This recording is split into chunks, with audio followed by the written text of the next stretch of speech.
Hello and welcome to tonight's show.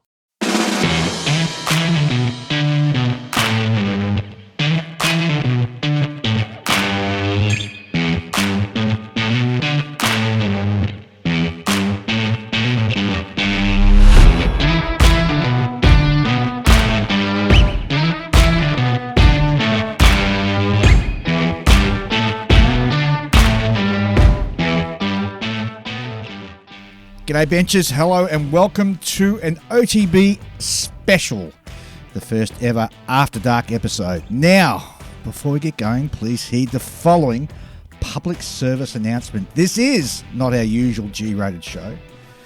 In fact, it's going to be quite the opposite. This show is definitely not for young ears or for the faint of heart. So if swearing, foul language and over-the-top cussing is not your thing, please turn off right now. So, still here. Well, don't say I didn't warn you. Well, strap in, ladies, because here we go. Recently, I had the great misfortune of listening to a discussion between Whitey and Riv. Well, hang on a minute. The term discussion's being a bit fucking overly generous, I think. It was more akin to listening to, I don't know, two 14-year-olds playing Wet Biscuit. But anyway, I had the misfortune of listening to it 3 times. And it became very apparent that neither of these two cunts knew what the fuck they were talking about. Everybody knows that both Top Gun movies are fucking shit.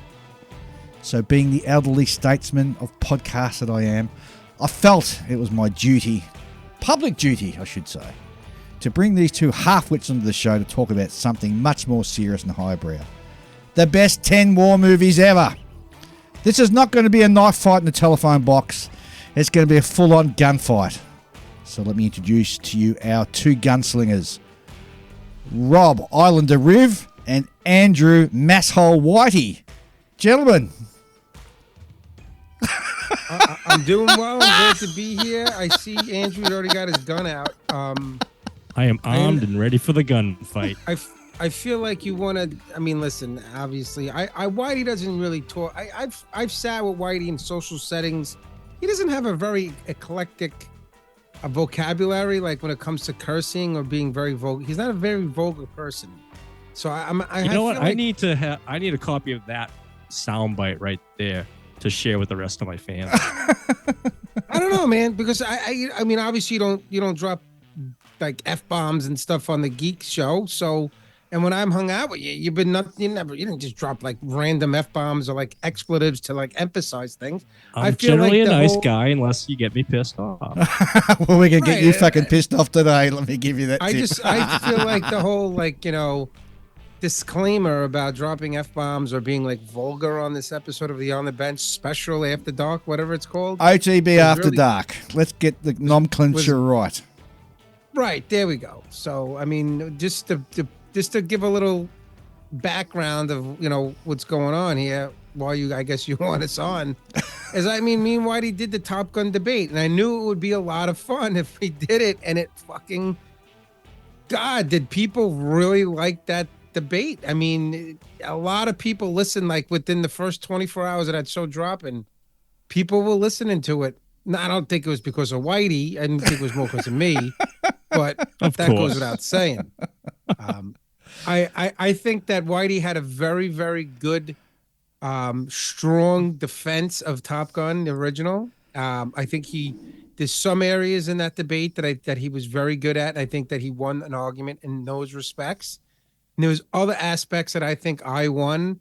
I don't want to call it a draw, but a lot of people were split when it came to who won. So he did a good job, and it was fun. It was fun. And there's going to be more of that on the Insanity. There's going to be more of those types of debates. I got in mind. It's going to be fun. I don't know if it's going to be Whitey. Might be you, Dave. Well, who knows? Who knows? Could be Dave. A couple of things I'm thinking off the top of my head is, best science fiction shows and all that sort of stuff. Oh, come on. Listen, what? You want to do that?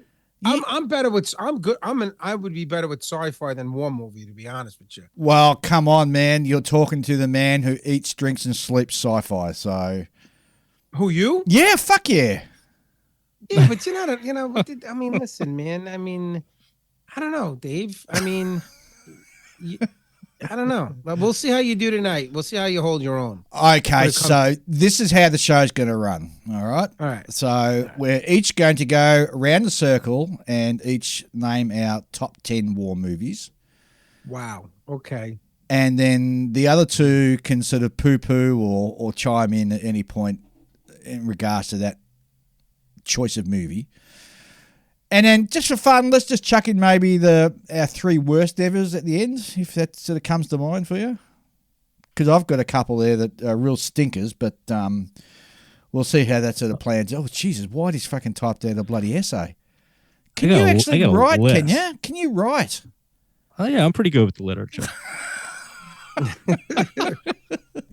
My vocabulary is not so eclectic as Rob says, but well, hold on, man. Time out. I mean, my own disclaimer is this. Now, what got this thing rolling was Dave's disgust at us even talking about Top Gun. Right. Yes. I wouldn't call Top Gun a war movie. Like, right. I agree with you. It's an aviation movie, certainly, but a war movie, it's not. I'll give you that. Yes.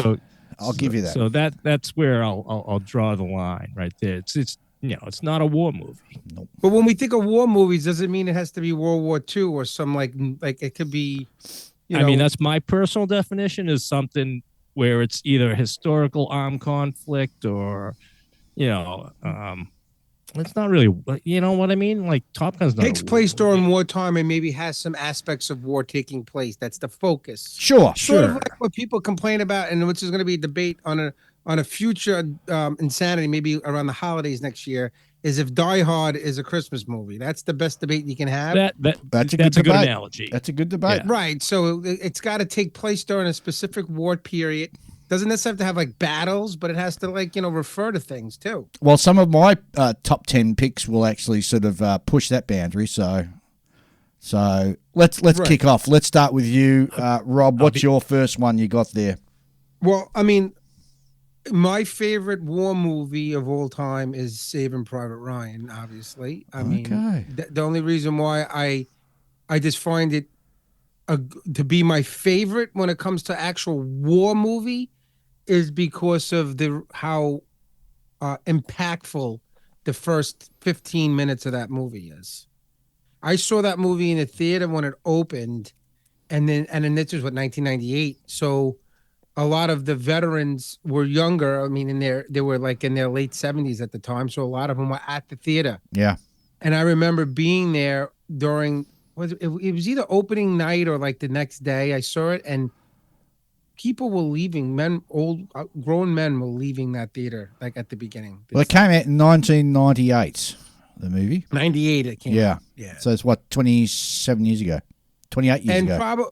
Right. And I'll also say this to be my first curse, my first expletive. That fucking movie got hosed because there is no reason why Saving Private Ryan did not win Best Picture that fucking year. It loses to fucking Shakespeare in Love and fucking Gwyneth Paltrow that tour. And I mean, fucking, you gotta be kidding me that Saving Private Ryan, that movie is just crying for Best Picture. Yeah. Didn't win to fucking Shakespeare in Love. Just let that sit in. Yeah. That's probably more egregious than Gary Sinise not winning Best Supporting Actor for Forrest Gump, when I believe he fucking stole that fucking movie, to Martin Landau and Ed Wood. Are you fucking kidding me? I know it. So that's Saving Private Ryan, again, is my number one. Why don't we do a roundtable? That's my number one movie. What's everybody's number ones? That's what we should talk about. Well, I don't have a number one. I've got a list of 10 that made the top 10 because I could count any one of these movies as being number one. So how about I go just for the first one on my list? It's a 1964 movie, Zulu. Okay. Zulu. Yeah, Zulu. Yeah. Michael Caine. Michael Caine, yeah. Michael Caine playing the best version of a British toff you've ever seen in your life. Fantastic action for the time. The movie drew you right in. You felt you were right there at Rorke's Drift, standing side by side. You know, I was there singing Men of Harlech as they were singing it. I was there on the battlements with them. It just drew you right in. It still stands a test of time even today. It does. It's God, my father loved that movie. My dad's been gone a long time. And my dad would like I didn't even know about that movie. I'm like, Dad, what are you watching? He's like, a Zulu, and I thought it was like something to do with like some like tribe or something, and whatever. I didn't know what that was talking. I watched it. Yeah, you're right. Zulu's a good pick for you. Thank you, Whitey. All right. I have my list of 10 as well, and I guess they're. I mean, when I jotted them down, they're in probably my order of my number one is definitely my number one. Okay. And that is Das Boot. Oh, it's on my list too, man. Yeah, it's on my list as well. It's a fucking great movie. Oh. That is love it. I mean, I'll only ever watch it in German. Yeah, you got to watch it with the read the subtitles. subtitles. Yep. You got to. I think it's if I couldn't have been aviation Navy, I would have volunteered for sub duty. And to watch, I just liked, because of the crew, the tight crew. And I think it was one of my favorite parts of the movie is the opening scene when they are partying the night before they deploy out. That's pretty typical. I thought it was really good, showing the bonding of the crew and all that kind of good stuff. CO is just an awesome character. You'd go to sea with that guy in a second. Yeah. I just think it as a realistic war movie, it's top of my list. Well, my younger son, he was a submariner, and it was required viewing for them, that movie. And oh yeah, I went to visit him a couple of times on different boats that he was on, and man, you couldn't pay me enough to do what they were doing. I mean, oh my God, it's just the cramped conditions and the thing that pissed him off about being in the service, and this is about submarines, is because they do a 6-on 6-off shift. So yep. On 6 hours, off 6 hours, on 6 hours, off 6 hours. So you get up, you go to work, you go to bed, you get up, you go to work, you go to bed, and it's the same fucking day. It feels like 2 days in one. Because it just fucks you in your head. I want to say the U.S. Navy does it 12 and 12s. How do they do 12 and 12s? Shit. How do you concentrate that long? I don't know. Wow. I'm sure if you're at a critical station, you're probably rotating with another crew member, perhaps. Yeah. You're not gonna have one guy at the helm the whole time, are you? You know what I mean? No, you get worn out. I never got a chance to go on board one when I was a TACMO crewman. We would, our jobs communicate with those guys, and they would send some of our back end folks up to the sub base, either in Groton, Connecticut, or down in Kings Bay, Georgia, and go out and ride on the boomers for about a 2-week stretch. And I always was like, "Hey man, can I go?" And they were like, "Nah, there's no, I'm not a comm guy, so there was no, justification to send me. I just wanted to go because I'm a geek about stuff." And I was like, "Man, I just want to go check that out for a while." Well, he actually got the chance to do the opposite. He got to do a patrol on the P3, and he got fucking airsick the whole time. What are we talking about? Are we talking movies here? Are we talking war stories here? Well, both. Come on. All right. Well, let me get to my second one then. The audience. My apologies to everyone listening. All right. Get back, recage the compass there, then, Riv, and give us your number 2. Yeah, come on, Riv. What's your number 2? Well, listen, this is where it gets iffy because it all gets blended together. But I'm a huge Deer Hunter fan. Again, war movie or not type of thing. It's a war movie because it takes place. There's a lot of war scenes in the movie, and the Russian roulette scene in the Deer Hunter is one of the most impactful scenes, I think, in probably up there in cinema history. I don't know if anybody's powerful scene, sure, powerful, and just like the scars of war. This shows in that movie of what those guys went through and how it affected their lives. That's why that movie, I think, is a good example of the way that movie was done was excellent. The way it was shot, and it shows what war can do to friends and people, And that one scene with the Russian roulette scene, if anybody's not familiar with the Deer Hunter who's listening, De Niro and Christopher Walken are, taken prisoner, and they're in you say a hut, right? It's like a hut they're in, and they got to play Russian roulette, and the one Vietnamese guy is like, Subao, starts smacking De Niro, and De Niro's flipping out, and Walken's crying, and De Niro's like flipping out, and that's, I don't know, man. There's just something about that scene that still just gets to me to this day. And I remember watching that as a young kid with my father, watching that, like not understanding what was going on, but you realize it as an adult, and it's excellent movie. Good movie. Didn't make my top 10, but good movie nonetheless. Wow. Okay. Well, that's what we're debating, man. I mean, you got Zulu on there, for Christ's sake. Well, come on, Zulu, one of the best movies to come out of the 1960s. But anyway. Yeah, but it's about British soldiers. We don't like the Commonwealth too much, Well, okay, then I'll jump to my my second one on my list is Apocalypse Now. I got it on there too. Fantastic. Yeah, man. That one had a huge impact on me. I absolutely love that movie, and I've watched it over and over and over and over again. Loved it. Are you an assassin? Have you come to kill me? Dude, it's such Apocalypse Now is just a great movie because it's got phenomenal movie lines in it. Oh, no. Charlie don't surf. Right, and fucking, it's just love the smell of napalm in the morning. I mean, people still say that. Of course they do, 50 years later. Yeah. I mean, I love that, the whole opening scene. Oh, the chopper, and the to music. the Doors music. Oh, fuck, it's so iconic. And then, him in the hotel, even, that whole part. Yeah. Well, he's actually drunk for that, and they filmed it while he was drunk. Yeah. And he actually cut himself. Cut his hand. And yeah. Cut his hand, yeah.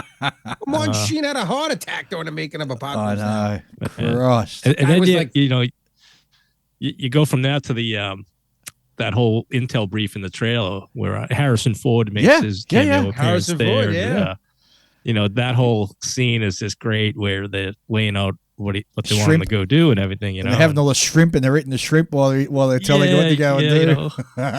That movie's been recut and I guess shown, and so many different versions of that movie have been done since the original one was. They had Apocalypse Now, Redux, and all these other cuts, director's cuts, and all these other cuts. They've done that so many times. I didn't like that one because they spend all that time at the French rubber plant, right? Because they had just freaking a half an hour or more of movie. Yeah. It was unnecessary. How do we shoehorn this shit in? But even down to the surfboards and stuff, man, it's kind of it's kind of pointless stuff in the movie. But even down to where he's sort of doing the, you can hear him. He's thinking as he's sort of going up river, and he's reading the, about the guy, and he's going, Johnny Airborne at 42. Why the fuck would you want to do that? And it sounds like something you'd say to yourself as you're reading it. You go, why the fuck would you want to do that? Nah, great movie. Yeah. Great movie. Certainly on the top 10. Well, there you go. Whitey, what was your number 2? Platoon. Okay. William Dafoe, Tom Berenger. Why'd you do it, Sarge? Why'd you do it? UVC. Another great movie with some great lines. Platoon, though. Yeah.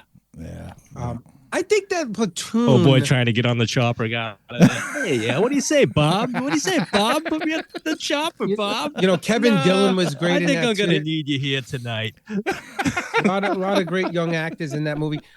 Tom Berenger was amazing. I know he was loosely based on a real guy that served supposedly. The thing is I don't know if that was the best Vietnam movie when during the late 80s, mid to late 80s, when you had Full Metal Jacket, Platoon, Hamburger Hill, and all those Vietnam movies all came out at one bunch. I don't know. I still think Platoon is probably it's the lower on the list for me compared to Full Metal Jacket, but we'll get to that. Didn't make my top 10 either. Didn't make my top Platoon? 10. No. You know what? Platoon was another movie where it's it's a great movie, don't get me wrong, but it's not top 10 material. You know what? Yes, right. I mean, Oliver Stone, right? Oliver Stone directed it. You talk about a guy who's all about conspiracy theory too and stuff like that. and you see that movie and you say, okay, unlike a movie like Full Metal Jacket, where obviously it's like, majority of it is the boot camp and then, that influence. And then all of a sudden, like what they're doing in country and things like that. But Platoon just shows the rift that these guys have with each other. And can you trust the guys with you? That's what it came down to. I mean, that was, you had the two sides. Yeah, the pots. They had the hippies, and then you had like the fucking conservative guys that were like just want to kill. But see, that's what shits me about movies like that. They've got to have this tension between the guys in the unit, and I mean, Whitey knows you get a couple of guys who might be misfits in your unit, but by and large, it wasn't like that. You don't sort of you got on with shit. You didn't And it shits me, these war movies that do sort of, you have to have this fucking tension between either the OR ranks and the officers or within the actual unit itself. And not fuck that. Just show me a good movie about what's happening in the show, in the war. What kills me with Platoon for me is I'm not I like Charlie Sheen, but I'm not a Charlie Sheen fan. He's a fucking whiner. Like, and everything he does, he's a fucking whiner. And he was like a biggest fucking whiner. I mean, he's a young guy. I mean, young for the time. He was like, what is probably in his late 20s when they filmed Platoon, mid to late 20s. Yeah. He's early 20s. Early 20s? Okay. Yeah. I listened to him recently on Rogan, and he was talking about how he was there on the set of Apocalypse Now, and how being on that set, and like you talked about all the stuff that went on during that movie, the filming of it and everything like that. And then he rolls from that, and like 5 years later, he's making Platoon as a 21, 22-year-old. Was he that young in that movie? You're probably right. Yeah, he's pretty young dude, man. He's like 64 he was born, something like that? Probably, 65? Yeah. Something like that. I don't know. I'm going to look right now. I don't know. Platoon's a good bag. I think, it's a good movie. Solid war movie. Definitely. I think Defoe's excellent in it. Actually, he plays a really good character in that, yeah. What movie is William Dafoe? In 65 he was born. So he was in his early 20s. You're right, Whitey. William Dafoe is great in everything. Yeah. Yeah, he's a wild dude, man. I don't think you've ever seen a movie where William Dafoe phones it in. He's not and he's an amazing guy. He walks the streets of Manhattan like just by himself. People come up to him. He's like, "Hey, how you doing?" Like, he's not an idiot like some of these other guys, actors. William Dafoe is just. Well, hang on, when I'm in Manhattan, I walk the streets. It's exactly the same. Dave, stay out of the neighborhood. You're the pod father, though. Stay out of the clear the neighborhood. streets for you. You know what? I don't need you coming around and bringing the property value down. We have enough problems over here now. Hang on, you're an islander. What the fuck are you talking about? I'm in this, dude. I work in Brooklyn, man. I mean, I might not be in the fucking, but people think of Manhattan, the city. They think of like Times Square. That's fucking Manhattan. New York City's big, man. It's not just Manhattan. All right. So, what's your second movie, there, Mr. Podfather? I said it. Apocalypse Now. Oh, Apocalypse I'm on Now. the third movie. Yeah. See, it was so insignificant when you said. I forgot already. I'm gonna roll with my third movie, you fucker. My third movie, then, The Great Escape, 1963. Ah, fantastic! Yeah, I was gonna actually put that on there, man. And that's on my list. Yeah, Great Escape is great. Excellent film. Excellent music score as well. Fun fact: I tried to get that music score for my podcast. And I hunted high and low for who owns the rights to it. And I finally tracked down this fucking geezer over in the UK. And he owned the rights to it. And he said, yeah, sure, you can have it. It'll cost you 10 grand. And you can only use it for 6 months. And then whatever you do after that, you've got to rip the music back out. Okay, are you monetized on your feed? Are you monetized, your show? In what way? Only through Patreon supporters. No, you can fucking use it. You can't. No, you can't. No, it's copyright music. You can't, man. And don't forget, so they tell you to take it down. And then that's like you. You're gonna get Stern coming after you pretty soon using his voiceover. Oh, no, that's considered AI. You're allowed to do that. I put Top Gun music on our last podcast. What are they gonna do? Wow. Oh, in Modeling Insanity, you got to take down our music. I'm not making money off of it. I don't know. So even now, don't worry about it. Well, you'll be okay. I didn't use it, and I haven't used it, but I reckon it's one of the greatest music scores ever. Bum bum bum You know what's fun about The Great Escape? Go watch Once Upon a Time in Hollywood, right? The Quentin Tarantino when he does the alternate reality. That's going to go to one of my favorite movies on here too, which is Inglourious Bastards. But no, you watch. You're Once kidding Upon a me. Time in Have you, Hollywood, wait a fucking second. Did you say Inglourious Bastards are in your top 10? Oh, absolutely, man. Just because it's alternate fucked. reality. Is that a war movie though? You know? Oh, A war movie. fucking Are you giddy going to tell me that scene in the It takes place during war. I get in it. the Yeah, bar? see, that's what I mean. That's the debate here too. Oh my god. All right, hold on a minute. Okay, well that's in there, man. But I was gonna say, what's the Great Escape. Great Escape. Yeah. And Once Upon a Time in Hollywood, they have Leonardo DiCaprio is the lead in that movie. They showing it as him as the lead in The Great Escape, which is fucking awesome. It's hysterical. You didn't see it? I'll have to go back and watch it again. I don't missed remember that. bit. Yeah, No, I'll have I to go don't back and remember watch that part. Yeah, you gotta go watch it. It's fucking great. Yeah. All it's great. right. Well, that was my number 3. So, Whitey, let's roll over to you. 'Cause you sound like the most intelligent person here so far. So, what's your third Oh one? my god. God. All right, my number 3 was Apocalypse Now, which we already discussed. Okay. So my number 4, then, or my next one on my list, anyway, Bridges at Toko-Ri. You know what? Fantastic. Yes. Yes. Fantastic aerial footage for its time. Great flight deck footage, early 50s Navy jet stuff, the helicopter and all that. Yeah, it's just and the story's great too. I mean, here you have, it's not often the hero dies in a shitty ditch in Korea somewhere. Yeah. And then that's exactly what you get is him and what's his name, Mickey Rooney. Mickey Rooney. dying in a Rooney, ditch. Yeah. Grace Kelly was in it, right? Grace Kelly was in it. Yeah, was that the wife? I Yeah, believe so. Grace Kelly Yeah. played the wife. Yeah. Yeah. She Wow. played the Yep, wife. that's one of I my haven't seen all-time that movie favorites. I haven't seen that movie in a long time, man. Holy shit. Dude, you're very, very nice taste in movies, Whitey. You have terrible taste in Top Gun movies, but this is okay for you. Okay. Mouth from the South. What's your third top movie? Mount me? I'm the South? Well, I'm the North. you're it rhymes. So, Mouth from the South. I think that's like copyrighted too. You might get a strike for that as well. The guy Boom, from yeah. that was in the MWW. What's his name? Jimmy, whatever his name was. Jimmy, who's the mouth from the South in the WWF? Oh man, you Oh, asking come the on. wrong guy here, WWF man. This is gonna just be fucking- another- It's just pantomime anyway. So, who the fuck cares This about is that going to shit? be okay. I can go either way here, but I'm going to say this because the guys who know me and Insanity know I love this movie because we quote it all the time.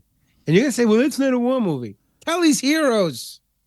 Oh Yeah. God, that is horrible. Yeah.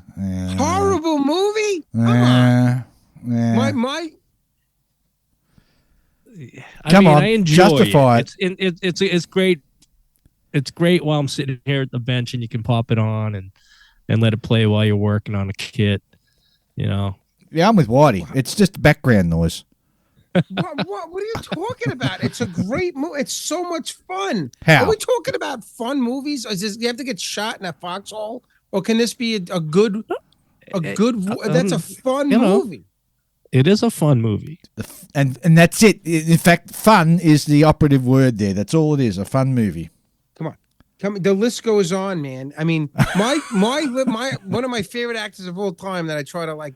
I would, if I can have a fucking career like Don Rickles, I would love it. Right? Fucking love Don Rickles. It's got to be Don Rickles. What do you think I get my stupid one line and crap from him?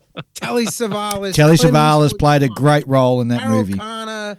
I mean, come on, man. Clint It's such a Eastwood. fun movie. Clint Eastwood, just a great movie. Yeah. Kelly's Heroes is a great. Listen, is it battle? Is it fighting here and there? No, but the opening scene is like he's driving his Jeep through a fucking war zone, for God's sake. It's Right. popcorn movie. Oh my God. Popcorn movie. You got The Great Escape, which was a great movie too. That's not a popcorn movie. That's not a popcorn movie. That's a serious movie. That's a good movie. Yeah, based on true events. There you go. Based on true events, huh? That's where we're going. That's No. Loosely I'm based just on saying. true events. All right. Well, listen. That's why we're having this discussion, man. It I is. could have went with Platoon or Full Metal Jacket. It They're is. on my fucking list. Or go with The Fury. I mean, those are other movies I love. Great movies. You guys want like these? Like, listen. Some of the older movies don't hold up today, in my opinion. Some of them don't. Give me an example. Like what? Like what? Like The Longest Day. It's good. Yeah. Okay. You got me there. That's true. Does it hold up today? No. Come on. No. I mean, do I like The Bridge Over the River Kwai? Yeah. Does it hold up today? though. That holds up You though. couldn't- Yeah. That holds up. Yeah. You could never Gunga remake Din, that. you want to talk about Gunga Din? We talk about him too. Is he fucking holding the water? That little bastard. Does that hold up today? I mean, what are we talking about here? Talk to me, Whitey. We're having a debate now. All right, let's keep going, and then we'll debate the essence of the movies. Then, how about that? So All I right. talked about Kelly's Heroes, and Yeah. that's one of my favorite movies. That's your number 3. So I'll go for my number. I mean, it's not, what? They're all muddled together. Okay. This is the top 10. All but right. they could All be, right. they All could right. be- The they next could- one on my list then is Black Hawk Down. Yeah, that's on my list too. Don't let Jeff Hearn hear you say that. He was there. Who? Jeff Hearn was. Oh, I know. Yeah. The When book. that happened. Oh, it's very, very realistic. Yeah. Yeah. You know, it's what I like about it is it's always like the base scenes. Like what defines realistic movies to me is the way they interact with each other, as far as like the military folks. You know, I mean, Dave can, you can attest to it. Yeah, the dialogue. That's Yep. what I'm getting to. The Yep, right. dialogue Yep. between them. That's Yep. why I said during our debate, Riv, I brought up the courtroom drama there with Tom Cruise, which Right. A Few Good Men. Not a war movie, but a military movie. Great movie. And because it's all the dialogue amongst them is very, it's what you would hear. Yeah. And that's where Black Hawk Down, they're in. I read the book too, so that kind of skews The book's much better too. opinion. And just like how they're all hanging out in the hangar, pre-mission. Right. Yeah. Yeah. And they're bullshitting with each other. They're making fun of their platoon sergeant Yes. and all that kind of stuff. Man, Right. that's like the realistic bullshit is. that goes That's on. Sizemore's- really on Tom point. Sizemore's best movie, I think. Maybe And- he's better than that than Saving Private Ryan. And then there's, the things like where the guy, misses the RPG round, just misses him, his ears are ringing for the next fucking half an hour. I mean, that is so on point. Yeah. That is Yeah. so fucking on point. And Now, also, one thing they didn't cover in the movie that they did in the book. Do you remember there was a couple of guys in the platoon that were having like a contest of, okay, here's where I can get rated for you. And their little joke was like, okay, they're competing with each other to find like the most fucking screwed up place to jerk one off, right? yeah. You remember that from the book? Yeah, They yeah, didn't yeah, cover yeah, that in yeah, the movie, yeah. which is kind of disappointing. But in the book, they it's like, it was like their ongoing contest was like, hey, I rubbed one out over here. And they were all trying to, like the two of them were trying to compete. I can't remember which characters they were. Maybe Jeff Hearn knows them. But in the book, they're talking about how they were across the street from each other with bullets zinging down the streetway, and he looks over and his buddy's like giving him the signal that they used to, like, he's like, I gotta rub one out, I gotta get your combat rub out, and he was just like, what, like, combat Jack. Yeah, man. The radio chatter that they used in that movie was actual radio chatter from that day, they said. Oh, really? When you hear like the radio transmissions that was going on during the battle and stuff, that was happening during all the fighting, the tense scenes was during. They said that was actual radio chatter from the actual time it happened, which is interesting. So makes it more realistic, right? And Black Hawk Down's a fucking intense movie, man. And also, it's among my favorites. Yeah. Sure. Josh Hartnett, Tom Sizemore, what's his name? Banner. Who's the guy that played the first Hulk? He was in Eric that. Bana. Eric Banner, Aussie actor. He Come was in on, that. man. He's He plays Australian. You fucking ruined it for me. Now. Hoot. Fuck that. Yeah. Hoot. He played Hoot. Yeah. That was, good for it. What's your number 4 then, Rob? Come on.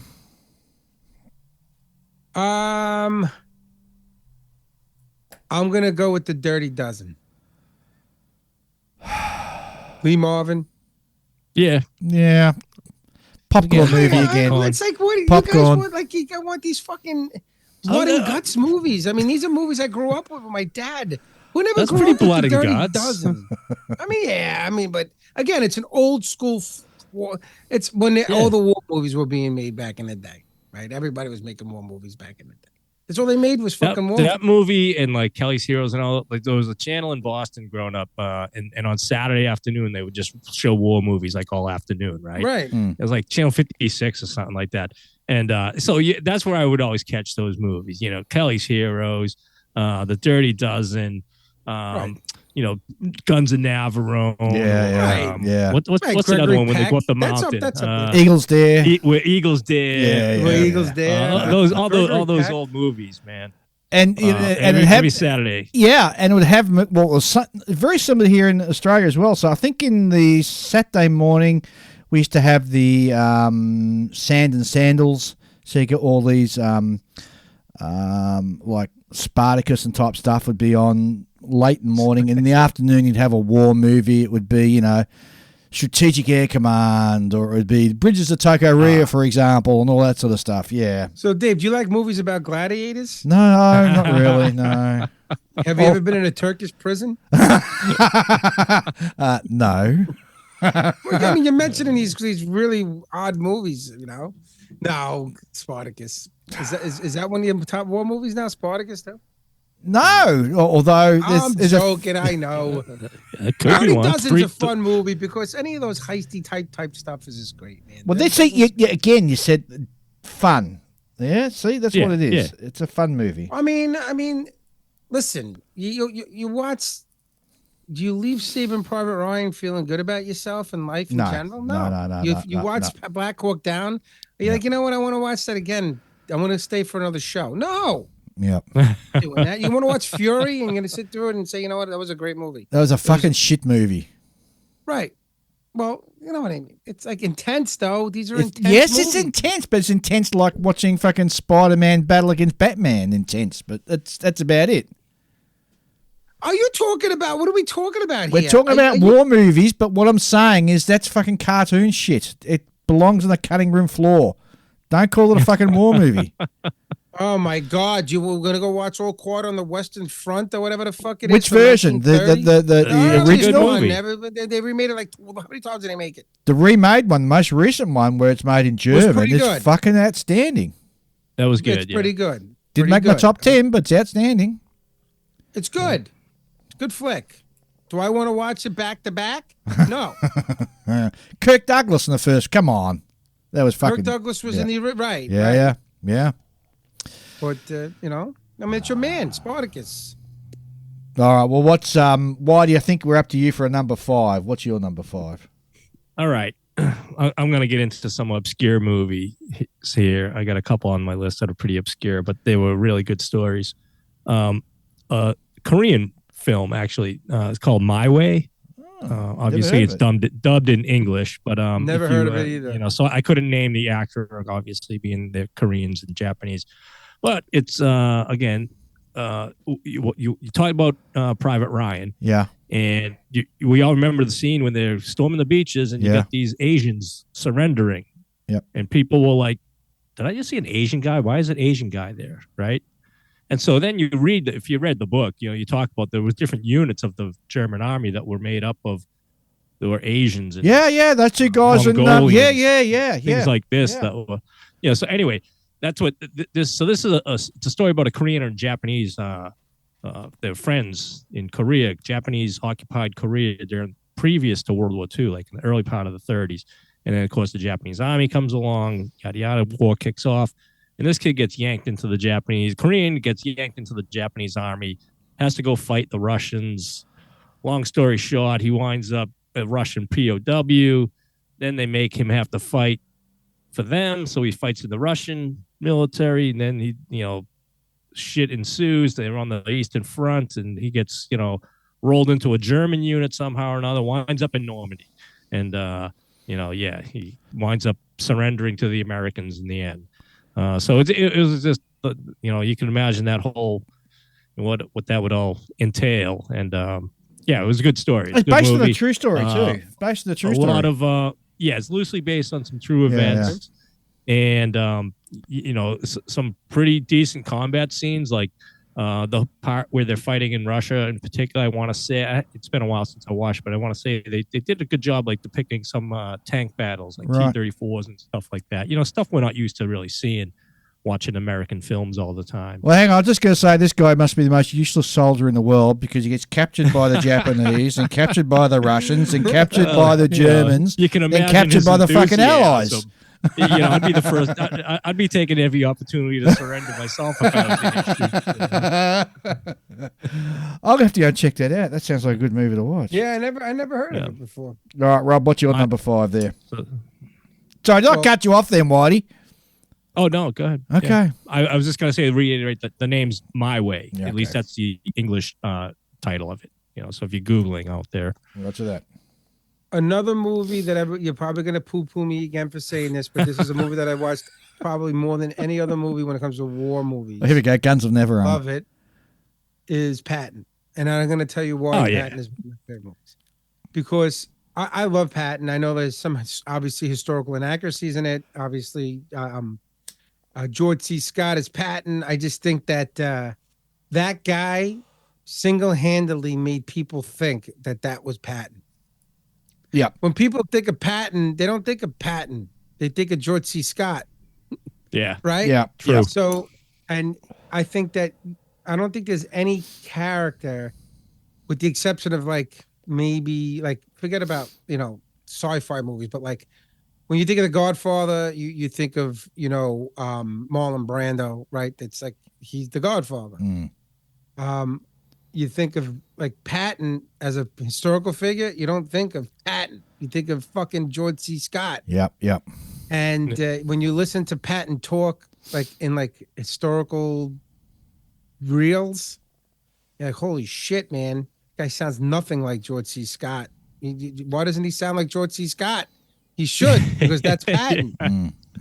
I want to say that even his family members, when that film came out, they were like, wow, he's his mannerisms and things like that were very spot on.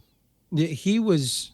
I love Patton. It's just a powerful movie. It's a great movie. I would watch that on repeat when I'd be modeling before we did all the social media build room stuff. I would have Patton on in the background because I've seen it so many times. Just to get you motivated. Yeah, listen, get hyped up.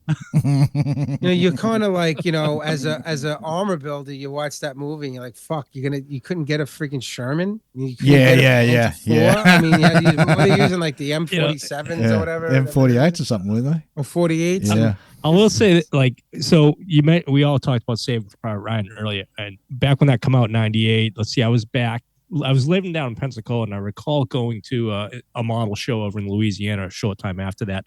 And, it was kind of the first time I went to a show on the road with the club guys, and we're all out to dinner. And these guys from this other club in Louisiana who I've never met. We're all sitting around the table having beer, food, and talking models, and of course, Private Ryan had just come out a few months before.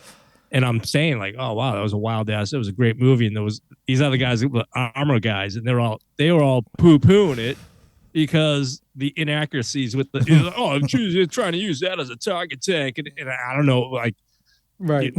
I think they were Russian T something or others that they were using for mocked up as Tigers or Panzers or one or the other, and I'm thinking to myself, Jesus Christ, man, it was a great film, and you guys are pissing on it because of a minor inaccuracy. I mean, you can't get a column of Tiger tank. Sorry, man. That's like that's like the what ruins the other great movie, Battle of the Bulge, all the wrong tanks in it. The only good part about that whole movie is that the Panzer song. That's about it. But anyway, so Patton was definitely up there for me, man. I don't know if it's on your guys' list. No, it's not. But it's a good choice. It's a good choice. Yeah, Patton was a good because, like I said, when you think of George Patton, right? Yeah. You could George C. Scott. Just fucking get this. They can just. If they're gonna do another biography of Patton, just don't even put Patton on there, like the real Patton. Put George C. Scott on. Because people are going to know that's about Patton, right? Well, Patton's probably one of your best World War II generals who understood maneuver warfare. I'll say that. Yeah. Yeah. Oh, definitely, Yeah, man. yeah. I mean, it was all but the terrible ego that destroyed him a little bit, you know? Oh, yeah. you Rolling go. round to me, I think it's number 5, and I had Saving Private Ryan. We've already talked about that, so I'll go straight to number We have 6. a lot of things the same on us too, right? So I'll go to number 6, and that is Master and Commander. Yeah, good Weren't they film. supposed to make a sequel? They've been talking about that forever. No, they'll never make a sequel now. That film is standalone, and it's just absolutely gorgeous. A fantastic movie that is very historically accurate about the wooden world, and just stunning movie. The visuals, the way they shot it. I mean, just a scene where they're firing cannons at each other, and they're in the lower deck, and you're watching the cannonball smash through and all that wood splintering. I mean, just capture the whole thing just so well. It was just brilliant, absolutely brilliant movie. Yeah, it was a good one for sure. And I'm getting no arguments from you. Of, wow, that's good. No, I mean, I didn't. I mean, It should have got the Academy fucking award. It should have, and it lost out to some pussy fucking film. I can't remember what it was. I'm telling you, man, fucking Hollywood is rigged, these pricks. A lot of things that should be winning aren't, and a lot of people should be winning awards don't because of bullshit. Yeah. These idiots. Number 6, Whitey. What do you got? all right, I got another obscure one, and man, Oh, cool. But this was another good story though. It's a film called Into the White. I believe it was a Norwegian-made movie. I think I've but seen it that one. Takes place in Norway. Yeah. It's about our Royal Navy skua crew. Yep. So Blackburn skua. Ugly aircraft. I didn't find out what airplane these guys were flying in until I did research after I watched, because they never mentioned it. You know, but you had an officer pilot and then an enlisted sergeant gunner, and I'm like, well, what the hell were they flying on? And I was like, a Bolton Paul Defiant maybe, but then they were flying off a carrier, so I'm like, well, that's not it. Anyway, so the story is about, for the viewers who hadn't seen it, the listeners, based on true events again. Royal Navy skua shoots down a Heinkel 111. They crash near each other. They're up in, it's Norway, it's winter, it's storming. And both crews make their way to a hunting cabin. And I think the Germans were already in there first, and the Royal Navy guys show up, and the Germans are like, well, you're our POWs now. And they're kind of like, well, okay, sure. And they wind up all just kind of hanging out in this place, surviving the elements. And, story ensues from there. You can go watch it. I won't ruin the ending for you. On a modeling note, the special hobby kit of the Skua Mark II comes with the markings for the aircraft that the story is based on. So that's kind of an aside there. But it was a well done movie. The aerial scenes are pretty decent. It's all models and CGI, but it looks pretty good. So Into the White. Yeah, great movie. I don't know that I'd call it top 10, but yeah, good movie though. The actor who plays Ron Weasley from Harry Potter fame. Yes, he plays the gunner. Oh, nice. Okay. Rob, you're number 6. Glory. Love it. Yeah, it's a good film. Yeah. Great movie. I just think that it's impactful. It's a movie we talked about movies that are fun, that I like, that are fun, like Kelly's Heroes. But then you got a movie like Glory that is really, it's not World War I, obviously World War II, it's Civil War. And I think that it could be just about anything if they wanted to do a Civil War movie, but they specifically focused on that black regiment of soldiers. And I just feel like Matthew Broderick was amazing in that. So I struggled with Matthew Broderick in that role. I really did. He's good. I just think that he's a great actor, but I struggled with him in that role. I think it was because he looks so youthful. He really does. Well, I think it was in the early late 80s, early 90s, around there. Early 90s, yeah. Yeah, so he was like so he was still young, but he was young, but he always looked young. But it was just a good movie, and it's really impactful because they had stuff to fight for, right? I mean, there was something to fight for. I think, if I remember right, they had the Confederacy said that like any black soldiers wearing, Union uniforms would be like executed on the spot, and the white officers would be captured and executed, and all this shit. It was just a great movie. Morgan Freeman was excellent in it too. Good movie. Certainly one of the better Civil War movies, and for such a great sort of storyline for war movies, there haven't been a lot of good ones that have come out about the Civil War. No. It's although not traditionally sort of like a war movie, it's more like a sort of Homer-esque sort of movie. But Cold Mountain for me doesn't make my list, but I'd have to say Cold Mountain for a Civil War type scenes in it is the only.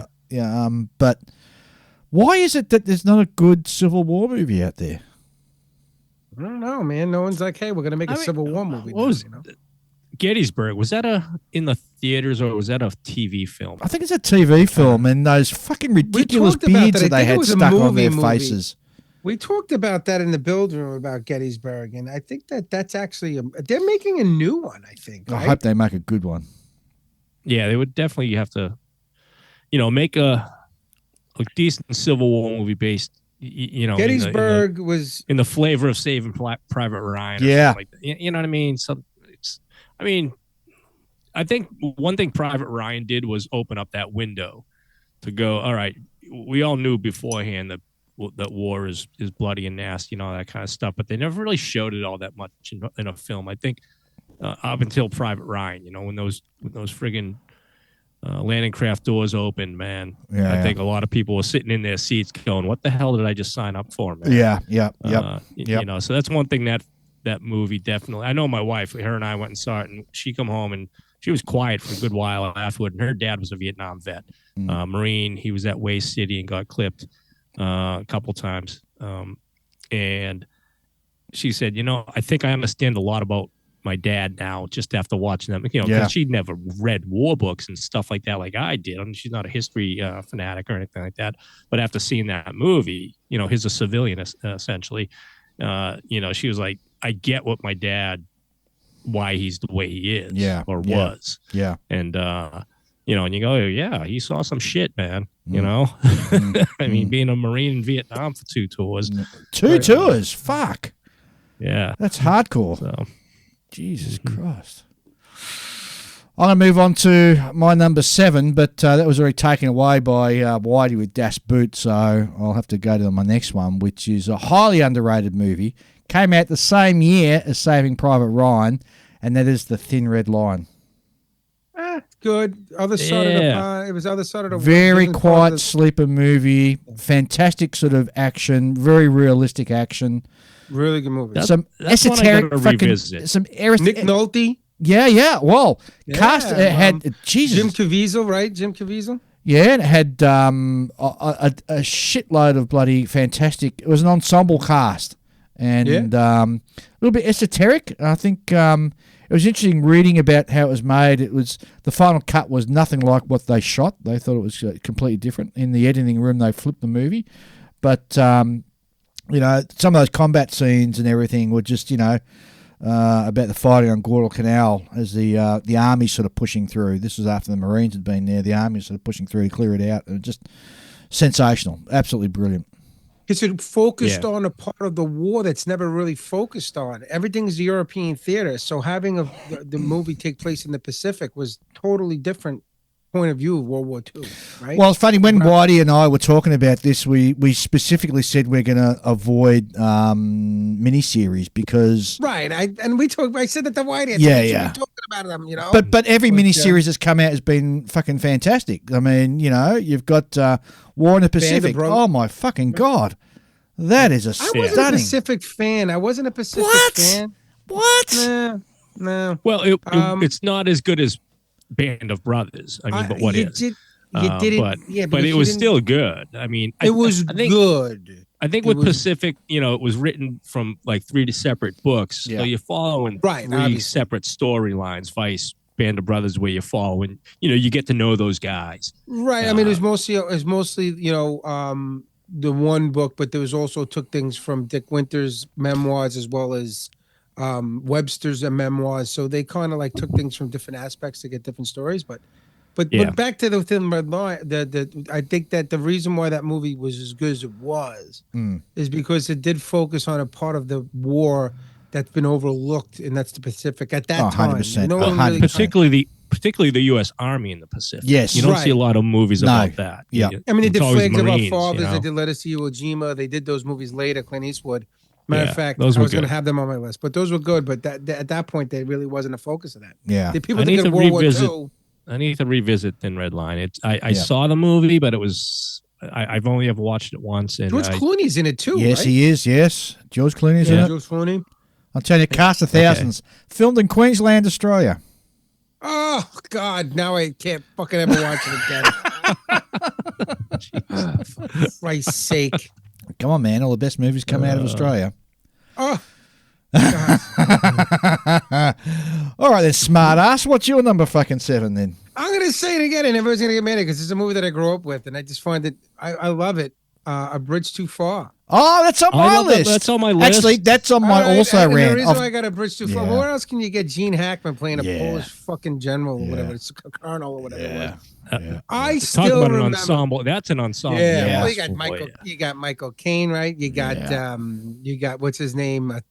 Jim Hell, you got Robert Redford. You got Robert Dirk Redford. Bogart. Elliot Gould. Yeah. Right, Ellie Yeah. Gould, right? Yeah, man. What's his name from Godfather? Yeah. Sonny. Yeah. Yep. Khan, James Khan, Caan. James Yeah. Caan. Yeah. So, I always remember the scene as a kid. For some reason, it just always stuck in my mind. The old lady who's fucking batshit crazy, fucking Yeah. like, I gotta go to the store, I gotta go. I see it. And she leaves and she gets like mowed down in the middle of the street with the machine gun. I don't know, man. You shouldn't be laughing at shit like that, but I still fucking laugh every time I see that old bitch walk across the street and get mowed down. I don't know why. I'm a sadistic bastard when it comes to that, but it's really fucking funny, man. what was that movie rated?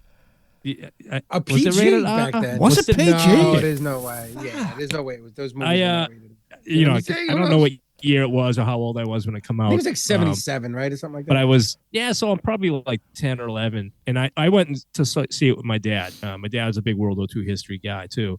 And so he's like, hey, let's go see this movie. All right. And the other scene there when James Caan tells him to fix his friend who's got shot in the head. Yeah. He pulls the 45. He's like, fix his fucking head or whatever. But he drops the F-bomb. And I thought I was going to get in trouble. Sitting there. I'm like, It was made in 77, and believe it or not, it was rated. It's rated PG because Yeah. back then there was no PG-13. They had struggled Yeah. with the ratings and stuff, and that was something. I guess there was a lot different back then, for Christ's sake. So yeah, man. yeah, but listen, man, what else is Good movie, and also a good soundtrack as well. Yeah. Yeah, I love that theme. The old lady getting mowed down is always sticks out for me. I watch it on YouTube sometimes. I throw that scene out. Just that scene. You sick bastard, you. She's like, Hey, I need a laugh. Let me bring up that. Hold on. She walks out. She like makes like 5. She's like, taxi. She called for. I was gonna say she's called for a taxi. Taxi. Boom. She's fucking mowed down. Oh, Jesus. Oh, jeez. Like, Look at guys you. got fucking brows. Oh, What's man, the matter with you? That's definitely 1,000 years tacked on to purgatory for me for that. Golly, you ain't getting out of there. Oh, I need my God. Hey, I could use a little light moment, a little laugh. Let me bring Oh up that my God, scene. I can't believe I just find you. We gotta take a break. I gotta breathe. well, how about we shift over to Whitey for his number 7 while you're trying to get your breath you can't back. top that one though. All right, let's see. My number 7 is Black Hawk Down, which we discussed. My number 8 is Saving Private Ryan, which we discussed. Yeah. I'll jump to my number 9 is The Dam Busters. The Dam Busters. I need another aviation movie. Yeah. Dam Busters. It's for Okay. you. I like that. The aviation scenes are pretty decent, and it's a Lancaster. Come on, man. It's a Yeah, beautiful no, airplane. yeah. Yeah, but I can't do the black and white man too much though. Why not? Yeah. You know, that's I again. can't do it Peter, too much. It's hard. Peter Jackson was supposed to do us a remake, but they'd probably wreck it anyway if they did a remake. Well, I mean, there's that big argument about the name of the dog, isn't there? So, that's the dumbest thing in the world. I know. there. Yeah. Just call him Blackie for Christ's sake, yeah. and move on. Well, it came out at a time. What would come out in the 50s, mid 50s? Yeah, man. Yeah. Probably. Yeah. Yeah. Well, yeah, that's a Whitey movie. No, I think it's a good pick for top 10, and It is. It certainly if there wasn't a couple of other ones on there that I had, I'd put that on as my top 10 as well. That's and that's another one of those movies you'd watch. It'd pop up every fourth or fifth Saturday on TV. You just sit and watch it and be really cool. Yeah. Well, you're like a From Here to Eternity guy. You're like when fucking what's his name Get making out fucked. Here from Eternity. Water hitting him and fucking seaweed in his hair. You fruit. You love that shit, Dave. Tell us right now. Tell the audience. I know it right now. You love it. Fuck. Seriously, man. You know what's funny? You go back and watch that movie, and it is kind of you have like the staff sergeant or whatever who's nailing his like CO's wife or whatever, right? But then you have Sinatra in there who's playing a private, and the dude looks like he's 42. Yeah, he's like 50 years old. And then is it Ernest Borgnine in that as well? Yes. Who plays the guy who kicks his ass or something like that? Yeah. Oh. Yeah. Well, my grandmother looked just like Ernest Borgnine. Well, Rob, I'm surprised you don't you haven't got a list like Heaven Knows Mr. Alice or something on there as in your top 10. That'd suit you, wouldn't it? That's a good movie too. That's the one with come on, Rob Mishner. Rob Mishner. It's all right. And he's stuck in Ireland with a fucking nun. Yeah. Oh no, you know what else? Clift was in it. That's right. Yeah. I'm still laughing at the lady calling for the taxi. I can't stop laughing. Where's my wife? Taxi. Now everyone is out there. Everyone is YouTubing that right now. Yeah. I gotta see what he's talking about. I need a good laugh. Let me watch this scene. If I put it, oh my, hold on a minute. This is a pause. Edit. Pull it up. Edit. I'm not editing nothing. This is going. This is in. Fucking Dave. Go ahead and run it. You need that soundbite in there for calling for the taxi. Well, let him. He's gonna fucking demonetize me by doing this shit. They're not gonna demonetize. You're not monetized.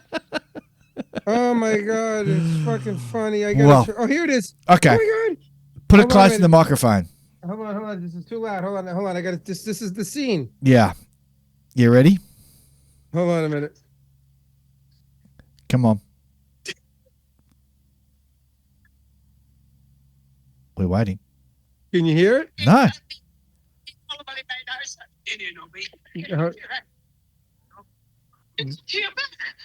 You can't hear that.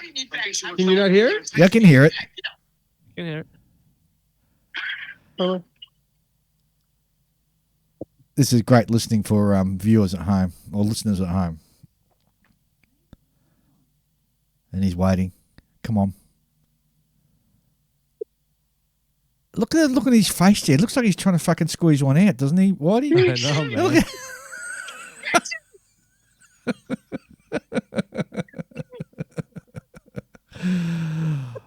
Come on, he's laughing too much. I'm moving on to my next pick. All right, let's move this show along. So funny, the poor lady's God, like listen to him. He's like smiling, waving. God. Oh, He's wiping tears. Look at this.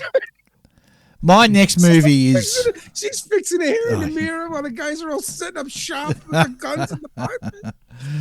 My next movie is something you guys probably haven't heard of. It was came out in 2019.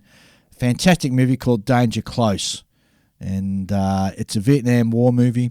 It's about Delta Company's 6th Royal Australian Regiment with 108 men who were going through, and they bumped into Viet Cong 5th Division, which was made up of the 274th and the 275th Regiment. 108 men against 2,000 VC. Fought a pitched battle. Sensational. One of the greatest feats of Australian arms. And not a bad movie either. It's a pretty good movie with APCs, M113s in it. Yeah, I'm looking at I didn't know about this. It's interesting. I didn't know about it. Great movie. Really, really good movie. Danger Close. Yeah. Never heard of it. I was going to ask you, when we got to a discussion point, I was going to, are there any Aussie movies about the Vietnam War? Because, that's a part of history a lot of people don't have a clue about. So there's that one. Another good one, although the accuracy, it's more of a comedy. It's called The Odd Angry Shot with some very famous Australian actors in that one. Very local movie. So that'd be another one I'd sort of recommend if you're in the mood to watch an Australian Vietnam show.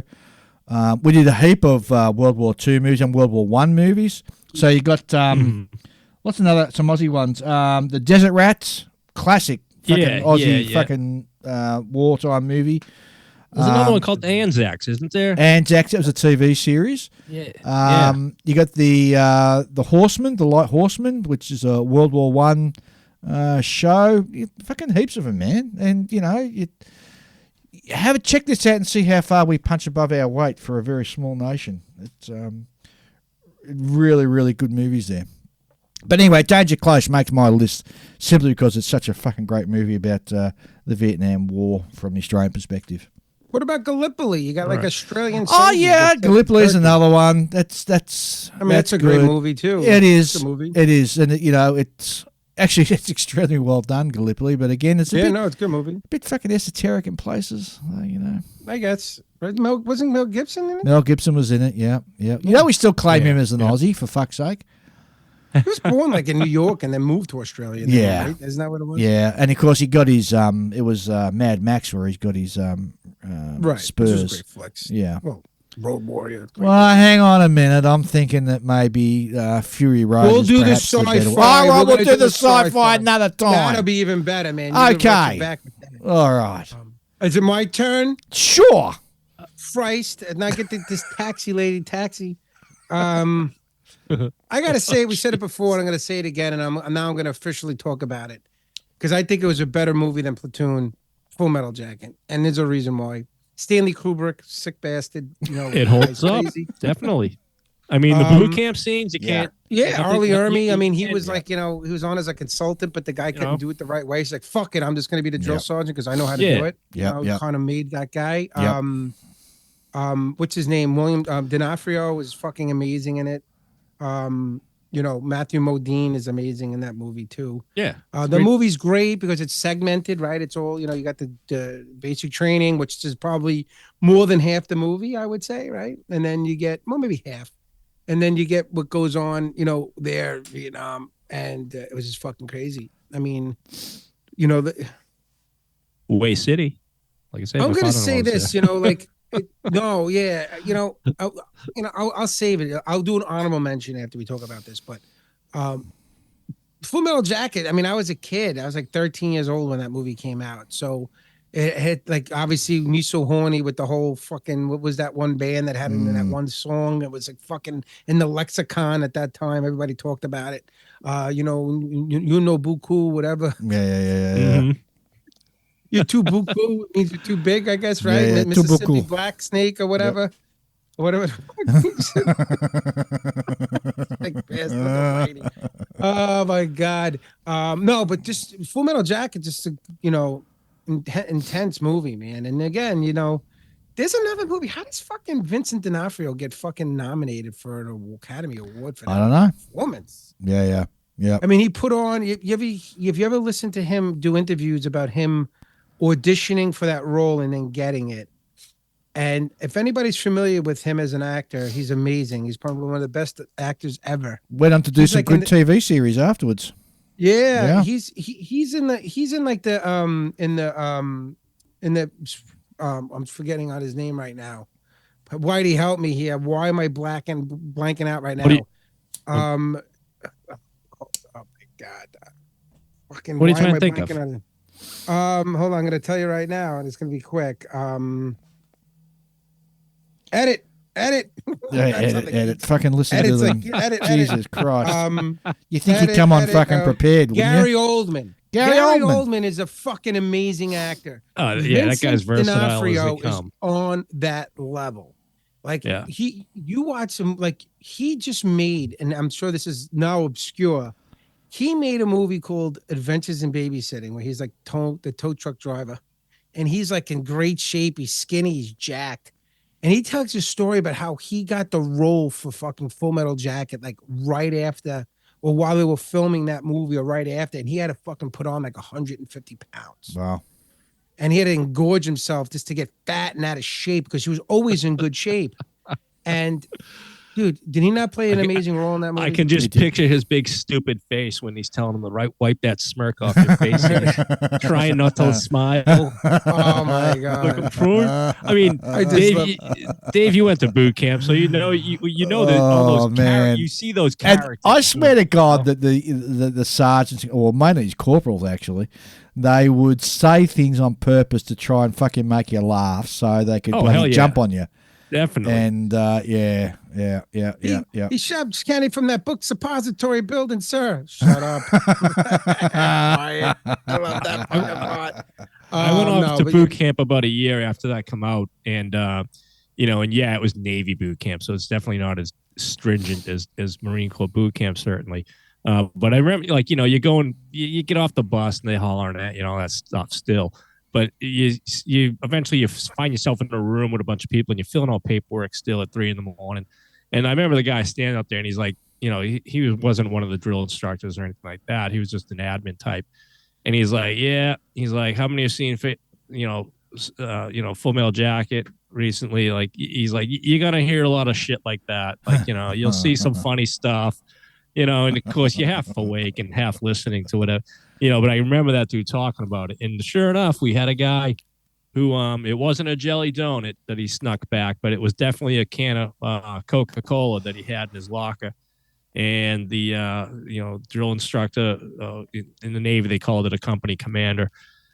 He finds it during an inspection, and we all fucking hit the deck and pushed him out for about an hour while this kid sat in a chair drinking his Coke. If you're gonna get busted for something like that, man, make it a fucking can of beer, not a can of Coke, for fuck's sake. Well, you're not getting a goddamn can of beer anywhere near boot camp, man. But definitely Full Metal Jacket's up there, man. Great movie, fantastic, awesome flick, good flick, a classic. Was that your number 9, Riv, or your number 10? You know what? They're kind of muddled together because we have like movies on here, like with Das Boot was a like movie. A couple other, The Great Escape was a like that's movie. That's why I made another list of sleepers and other favorites. Back of my sheet. Yeah, I have a couple of honorable mentions. I mean, Inglourious Bastards is in there for me. I know you guys don't like this. Fuck off, Inglourious Bastards. Fucking movie, come on. Quentin Tarantino is a fucking it's an entertaining movie, but it's not a war. That's right. It's a movie that takes place during a war. It's a fanboy's fucking wet dream. That's what it fucking is. It's like Gone with the Wind is not a Civil War movie. Thank you, Whitey. Yeah. I never said it was, but there's fucking shooting. People are dying in Inglourious Bastards. That's what's happening in fucking what was it? What did you say again? What movie again? What was the movie? I don't know. Said it. I don't know. I'm blanking. Gone with the Wind. Gone with the Wind. What the fuck, man? With the mansion burns down. That's what I'm saying. It takes place during the Civil War, but it's not a Civil War movie. Dying. The only good scene out of Inglourious Bastards is with the Nazi sitting in that farmhouse and he's talking to him and drinking the fucking milk. Dude, that's the only good one. I mean, you talk about a guy who wins back-to-back Best Actor awards. Yeah. He wins Best Actor for Inglourious Bastards. He plays a racist Nazi. Yeah. And then he wins an Academy Award for Best Actor the next year for playing for being like a freeing slaves, or like the guy in Django Unchained. That was a good movie, Django Unchained, actually. I mean, but fucking he's awesome in that movie, man. Do you know the scene where they're in Inglourious Bastards where they're doing the card game and they're doing the undercover to go to get whatever the chick's name is, Diane, whatever the fuck, Kruger, whatever her name is. They're in the bar. Yeah. It's fucking awesome, man. Yeah, but it's all made up. It's all fucking make-believe all shit. Made up. It's make-believe shit.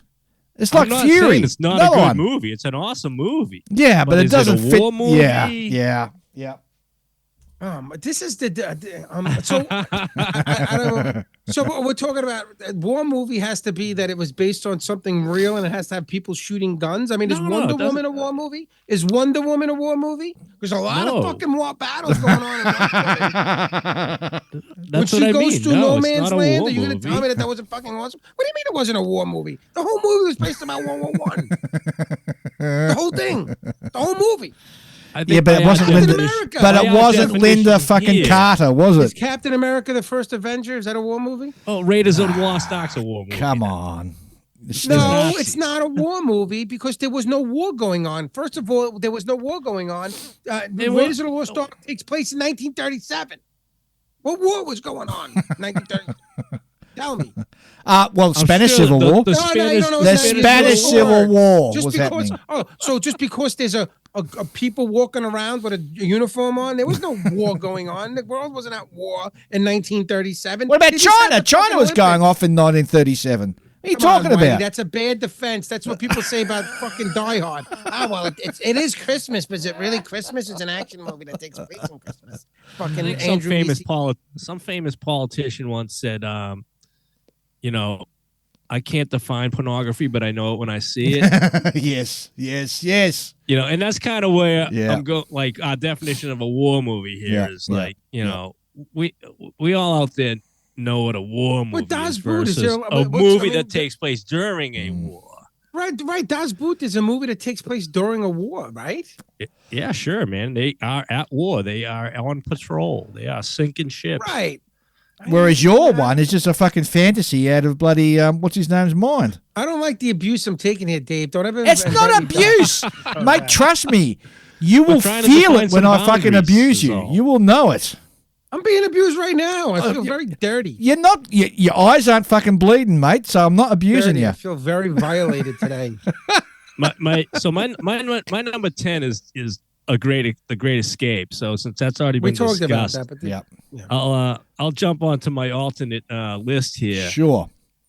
And pull out let's go with all right, another real kind of a sleeper of a movie. This one's A Midnight Clear.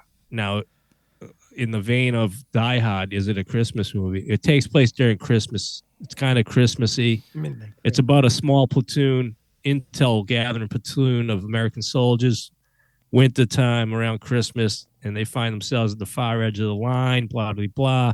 And they wind up, I think the premise is they wind up in a small village, and there's Germans there. And they kind of have like a truce not to fight because it's like Christmas and shit. And I want to say they get drunk together and all this kind of crap. But anyway, they wind up, there's some fighting later on afterward and all that kind of shit. But it was a decent story. It always stuck out to me because the sergeant, Ethan Hawke plays the guy, and his name's Will.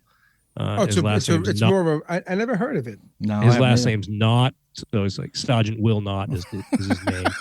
And it's like that's like Major Major out of fucking what's the name of that movie? Fuck, what's the name of that movie? Major. Yeah, I know what you're talking. It's on the tip of my tongue. They did a TV series of it as well. Fuck. Come on, help me out here. I know. I flew with the lieutenant major. Did you, Lieutenant Major? Yeah. Did he ever make Major? And I was like, you're lucky you joined the Navy and not the Army or the Air Force or something like that, because you'd get promoted next and you'd be Major. And he's like, yeah, good thing I didn't do that. Oh, goddamn, what's the name of that movie? Come on. Well, now I'm going to have to... Oh, come on, Rob, you got to know. You're a movie guy. About the B-25s flying out of Italy. Come on, what's that movie? Oh, Catch-22. Catch-22. That's it. Yes. Yeah. Boy, that one didn't make the list, but I'll tell you what, there was some great B-25 footage in that movie. Fuck yeah. That was awesome. Yeah. And it had, was it Simon out of it from Simon and Garfunkel? He was in that movie as well? I believe so. And Alan Arkin, I believe. Sloppy bastard. Poor bugger just died. It's a great Garfunkel movie for Unlawful Carnal Knowledge with Jack Nicholson. Watch that movie with Anne Margaret. The scene where Anne Margaret won't get out of bed and Jack Nicholson has like goes on this huge fucking rampage because she won't get up. It's hysterical. For Unlawful Carnal Knowledge. It's Jack Nicholson, Anne Margaret, it's Garfunkel. Oh my God, it's so Whitey, you got any more also rans there? Any more what? Any more also rans? Yeah, here's Wait, was it the Whitey hour? We all got a couple we want to talk about. I'll get to you in a minute. Just relax. I don't want to go How about, we talked about Steve McQueen in The Great Escape earlier. Another one of his, one of my favorite movies by him, The Sand Pebbles. Oh, yeah. That good movie. Good movie. Now, in my definition, not a war movie. I agree with you. they're just patrolling the river. Then Yeah. no one's at war. So, Yep. I mean, it's a good performance. It's a good. We actually used that movie in the Navy as a learning tool. In one of some leadership class they sent me to one time, and they were showing, scenes from that movie, about good and bad leadership examples, essentially. Steve McQueen. But anyway, Was Steve the good McQueen. and Yeah. bad? Every fucking Steve McQueen movie's the same, whether it has a boat or a car or a motorcycle, like in The Great Escape. It's all the same. He was a great actor. He's a great actor. Good. Great American hero. Yeah, he was great. You ever watch The Blob? All right, Rob, tell us what Was he in your that? I also don't rans remember. are. Come on. But yeah, wasn't Steve You McQueen in The Blob? Fucking busting to think say so. something. Come on. No, I don't want to say anything. I'm having a good time listening. You guys are doing great. All right, well, I'll give my ones that didn't make the list. Memphis Belle. Ah, Good good flavor. movie. You know what that made? Well, know what list that one made? I have a running list over here of missed opportunities, Yeah. and that was one where they missed the opportunity. That and Pearl Harbor and Midway. Oh, no, That's Pearl my Harbor missed- hits my worst ever movie list. So, Yeah. well, there. The movie And that I- shall oh my never God. be fucking By named. missed opportunities, I mean like they had the resources Yeah. available to make a fantastic Yeah. movie, Yeah. and they Yeah. squandered it. Yeah. You know, Terrible. so the Pearl Harbor Midway, was bad. Memphis Belle, Pearl Harbor. Just I want remakes of those in a Spielberg, Tom Hanks, light. Yeah, I don't know. You just God, Memphis Belle though was entertaining, and certainly the aviation scenes in it I enjoy. But Yeah. yeah, Battle of mostly Britain was the 'cause- other one that made my also ran list as well. Battle of Britain. Yeah, 1969. You guys with these old fucking movies, all right? I'm gonna say this right now, all right? So I got a couple honorable mentions, and I'll just list them and then talk about them if you want to. Sure. And I'll give the reason why they're on there. One is Enemy at the Gates. I always loved that movie. Actually, it's a good Oh, movie good to movie. watch. Yeah. Good I just popcorn movie. love movie. it because it's Yeah. fucking an awesome sniper Yeah, movie. yeah. I think Jude Law was fucking great in that movie. very gritty. You got Bob Hoskins as fucking Khrushchev, young Khrushchev, Yep. General Khrushchev, Yep. which was great. You just see the dirty filthiness of like Stalingrad and everything, which is a really good movie. That was a good movie. Ed Harris is the fucking German sniper, which was really cool. Mm. But here's another movie that really hit home for me. That is a tearjerker. I hate saying it like that. And I do have a softer side. Casualties of War with freaking Sean When you're not Penn. laughing at old ladies getting shot. When I'm not laughing at old ladies getting mowed down. But that's just a funny scene. Uh, All right, I'm sorry, I stepped on It's you. going to there. come full circle because then this is about what happened in that movie. I don't know if you've ever seen Casualties of War. I have.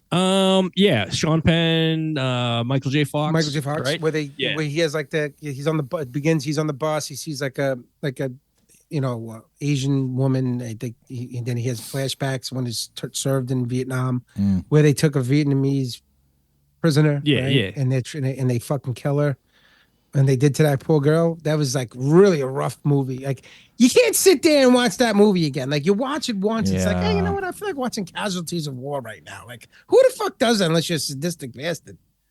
What's his name from Step Brothers is in that too. Oh, You know really? what I'm talking about? Yeah, Curly yeah. hair dude. Yeah, yeah. Well, really? I can't No, remember the that's actor. not him. Oh, isn't That's it? not Will Yes. Ferrell. Not Will Ferrell. No, the other kid, the other step brother. Oh, it's no. I don't think so. Yes, Charles C. he Riley? is. Yeah, Oh, yeah. Charles C. Riley. No, No, not. Casualty can't War's a make- good movie, but I struggled with Michael J. Fox in it. I really did. right. Well, you get right. And that's, for me, that's very poor casting. I think they could have Well, picked you know, somebody he better. was also, he was also coming off of, like his that came out in the late '80s. So Coming off the he was TV pretty show well he was known. on. What was that TV show he was on? Oh yeah, you're right. He wasn't a John C. Riley. He wasn't it. John C. Riley. Yes, Oh. yeah. Yeah. That John was C. one of Reilly his was- last serious roles, and then he found like comedy roles and Yeah. Then he was like Like- in what's it called with Will Ferrell and all those movies too. And, Yeah. Because Yeah. I mean, he's a goofy looking dude. Tagliatella So- Nights, fucking Yeah, classic. Talladega Nights. I'm on fire! I'm on fire! Help me, God! Help me, Jesus! He's like, help me, Tom Cruise. But yeah, so Enemy of the Gates, Casualties of War is another one that's a little bit of a tearjerker, but that's a good, was a decent movie. Yeah. Hamburger Hill was probably one of the lower end Vietnam movies that came out in the 80s. There's another one when they came out with like Platoon, Full Metal Jacket, they had Hamburger Hill, which is another. Isn't one it funny how they jump on the on a theme and that's Yeah. how it Hollywood. works, right? Yeah. That's One kinda- Someone- production someone- company comes out with something from Vietnam, and all the other ones jump on it. right. You know what the best war movie ever is? What? And it's Ever? sci-fi. Ever? What? Edge of Tomorrow. I'm gonna say it here. That's the best war movie. What the fuck? Oh, Cruise, my right? fucking Live, God. Die, Repeat. Edge of Tomorrow, one of the most Oh. underappreciated sci-fi movies in cinema history. You fucking squeezer. No way is that the fucking Squeezer. best fucking movie ever. No, I never said it's the best movie ever. I said it's one of the most underrated cinema movies in cinema history. I'll pay that. It's underrated, but I wouldn't say ever in history.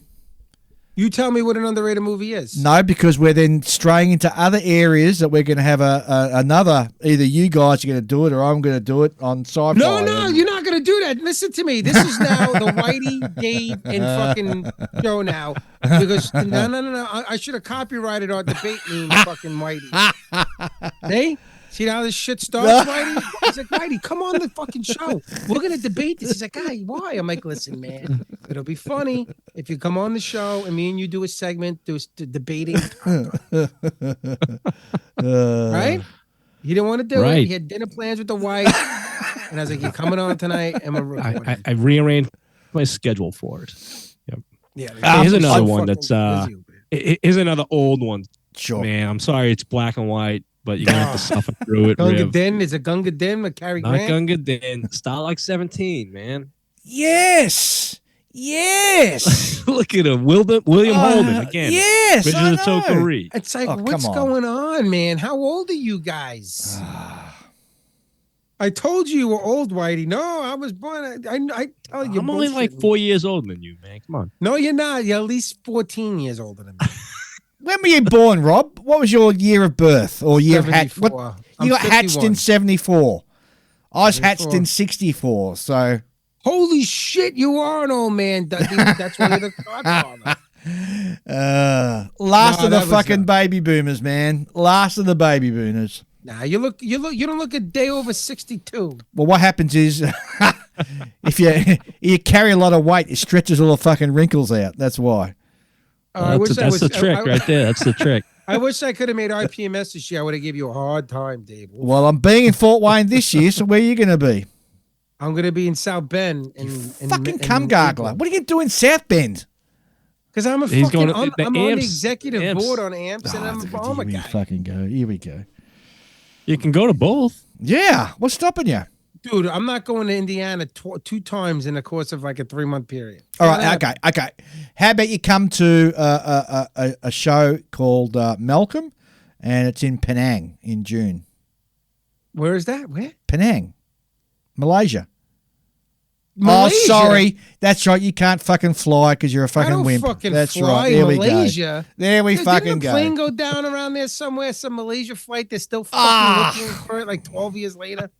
They still haven't found that plane. How do you Don't lose worry a about plane? it. Don't worry How about do it. you fucking lose a plane, man? Are you The, fucking kidding me? aliens got that one. They could find a person living in some fucking bunker that's trying to hide from the fucking FBI, and they can't find a fucking plane. Something's gonna float. Something has to float. Man, Indian Ocean, second largest Indian ocean in Ocean's the world. a big spot, Fucking man. oath, it's a It big is spot. big, but something has to. All these years, not one luggage has floated up to the shore somewhere. It has. for Christ's Wreckage sake. has floated up. Oh, yeah. They've find Yeah. stuff. They now find and stuff again. all the Hold on, time. time out. Hold on a minute. You're telling me right now that they found stuff from that flight? Yes. It's washed up on the east coast of Africa, I think. Whitey, was that right? Round that Yeah. way? Yeah. I don't know, man. I thought that there was no evidence at all of and that. No. There's evidence, and they've linked it to that particular aircraft. So yeah. Yeah. All right. Well, I stand corrected. I will look it up, and if you're wrong, Dave, you will not hear the end of it. I'm never fucking wrong. I'm the podfather. And if you're right, I will give you. I will give you some sort of prop somewhere. Gent, what's the worst ever movies? Let's have a couple of them. Ever war? Is it could be any movie? No, war. Let's stick to the war. Let's stick to war. I gave you my 3. Sure. I'll give you my 3 then. I'll start with Wind Talkers. Oh, yeah. Terrible. That was fucked. Yeah. Yeah, that was pretty bad. The movie that should never be named. service. We've already mentioned that. Pearl Harbor. Oh, Pearl Harbor is that's pretty a bad. fucking Ben Affleck, shocker. terrible. What's her name was pretty hot. The only Kate Beckinsale. But if you want to see her hot, watch one of the fucking vampire movies. That'll really get you fucking fired up. And those bloody She's pretty hot. costumes she's wearing. Wearing that nice red black leather. The other movie that makes my worst ever is 571. Oh my Yeah. god. Mm-hmm. Yeah. Again, resources and missed opportunity, man. 100%. 100%. Yeah.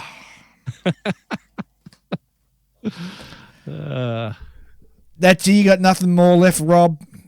How about Devotion? Did y'all like that one? Oh, hang on. Devotion. What's Devotion about? That rings a bell. Korean War. Corsairs. No, I didn't see it. Haven't seen it.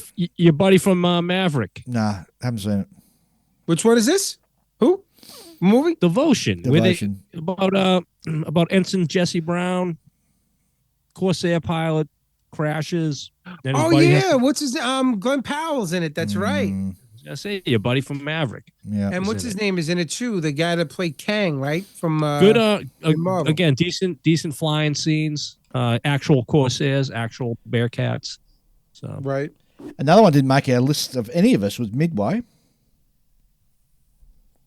it made my missed opportunities list. Oh, okay. Which one? The original or the newer one? I was thinking the newer one when I wrote that down, but then when you go back to the original too, same thing. Just, obviously they didn't have the movie making magic that they do today to do. I will give the newer one props in fact that they used like the correct airplanes and things like that.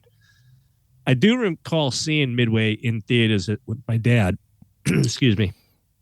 And they had come out with some new sort of sound system. Yes. Where Sense Around. Bombing, it was called Sense Around. Yeah.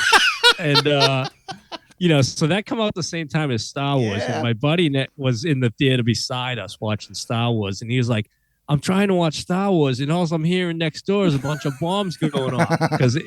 And people were actually complaining that movie Midway was disturbing everyone else watching movies in the other theaters because it was. So I think they adjusted the times.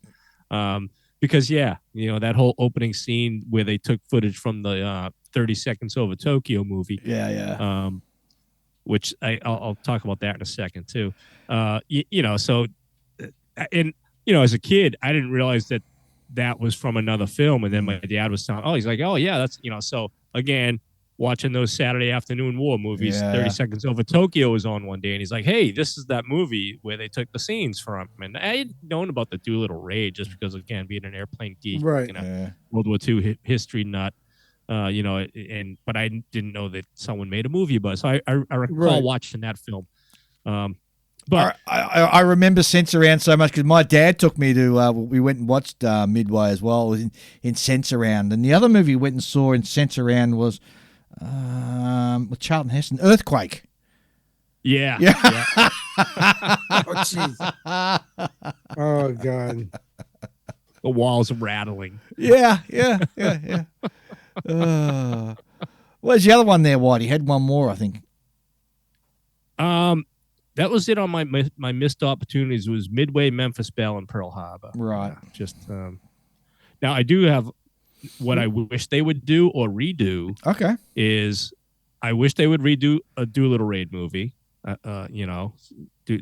that one more accurately and with today's technology. Well, you got plenty of flying B-25s you could bloody rope into. Right. Exactly. Yeah. Right. And then, actually, look at the the TV series of Catch-22.